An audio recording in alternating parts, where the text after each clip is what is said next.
Hello friends, and welcome to my channel. Today I'm going to talk to you about the seasons of life, specifically about the season of life that I'm in, which is the empty nest season. Now, there are so many moving pieces in the empty nest season. So you've got your last child leaving home, whether they're going off to college, getting married, just going off to start their own life. So you've got that.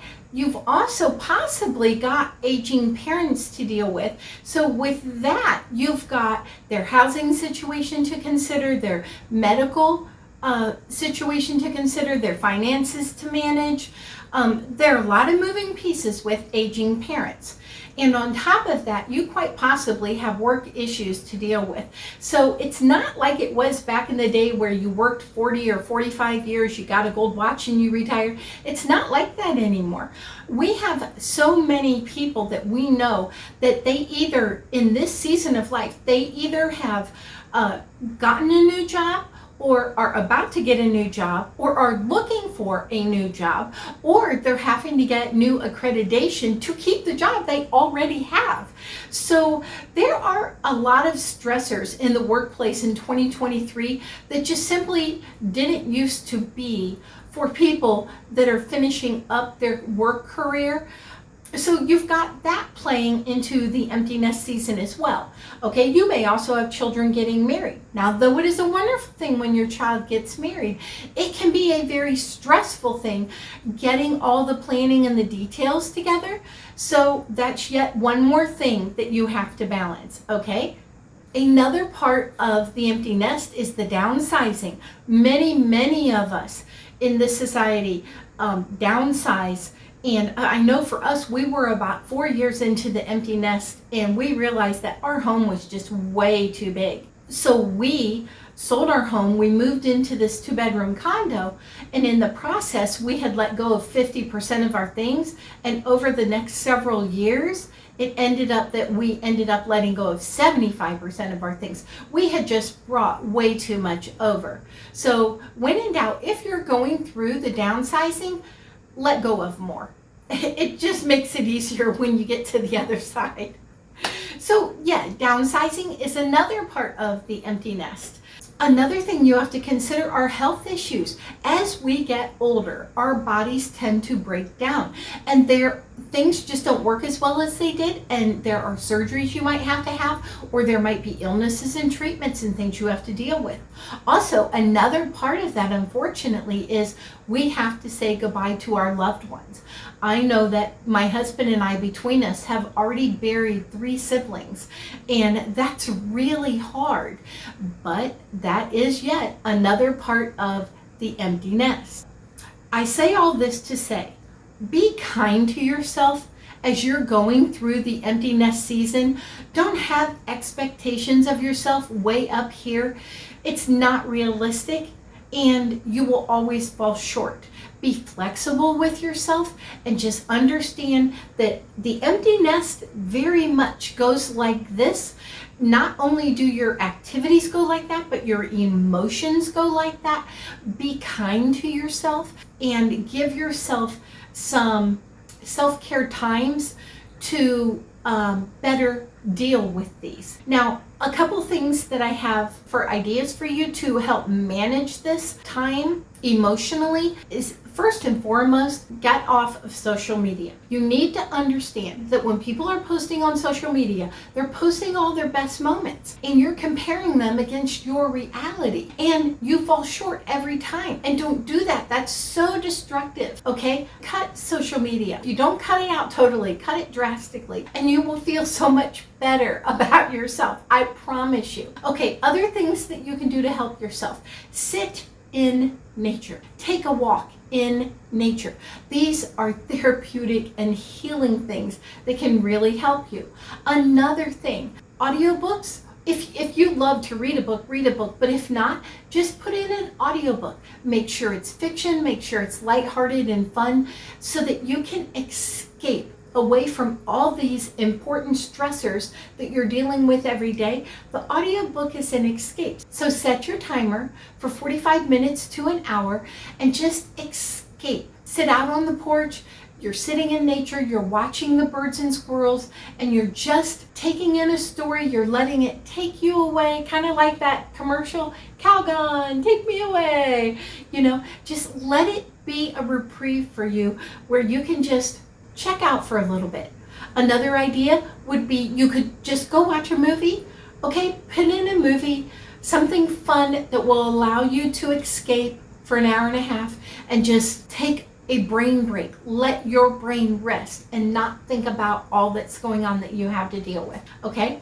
Another thing, work on a hobby. Whether you like to paint, whether you like to scrapbook, do puzzles, crochet, it doesn't matter. Woodworking, whatever your hobby is, set your timer for an hour and work on your hobby. So this is what I'm saying. Every day, do one thing. So whether you're sitting outside listening to an audiobook, going outside for a walk, watching a movie, working on your hobby, every day, set your timer and do one thing for you. Allow your brain to decompress and check out. Turn off your phone so nobody's interrupting you and it's not pinging and drawing your attention away.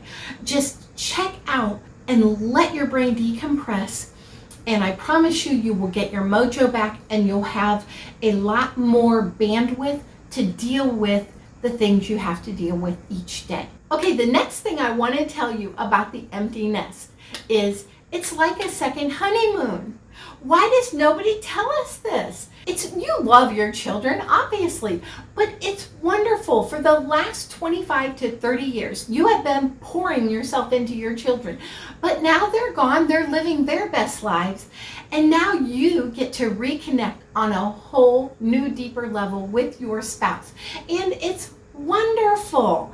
You get to reconnect. You wake up in the morning and you've got your person there. You go to bed at night, your person is there. You get to start dating again. Hopefully you've been dating all along, but it's a different kind of dating when the children aren't involved and the children aren't interrupting. It's better, it's sweeter, it's wonderful. Just simple things we enjoy, like going for walks together, eating dinner together out on the patio. We love to have game nights. And we do this many times a week. We love to play games, whether it's card games or board games. Often after dinner, we'll just pull out the games and we'll play games together and just talk and visit with one another and just share each other's company. And that's a very precious, sweet time together. Folks, if you're enjoying this video, please click the like and subscribe button below. That really helps my channel. And if you click that notification bell, that lets you know each time I upload new content so you don't miss out on any of these videos. Another thing that we discovered during the empty nest is that we love to go on day dates or weekend dates together. And just simple things. We live in a small town in Ohio and we love to go to the city and just spend the day or the weekend. So we'd love to go down to Columbus and go to their festivals that they have downtown, or we love to just go down there to the Scioto Mile and just take a picnic lunch and a blanket and just sit on the river and watch the people. There are people down there biking and scootering and walking and running and hanging out with their families, and there are bridges you can walk. It's just fun to get out and see other people. And they have a water park there as well, down on the end of the Scioto Mile. It's so fun to watch the families and the kids running through, and when it's really hot, we like to run through the splash pad.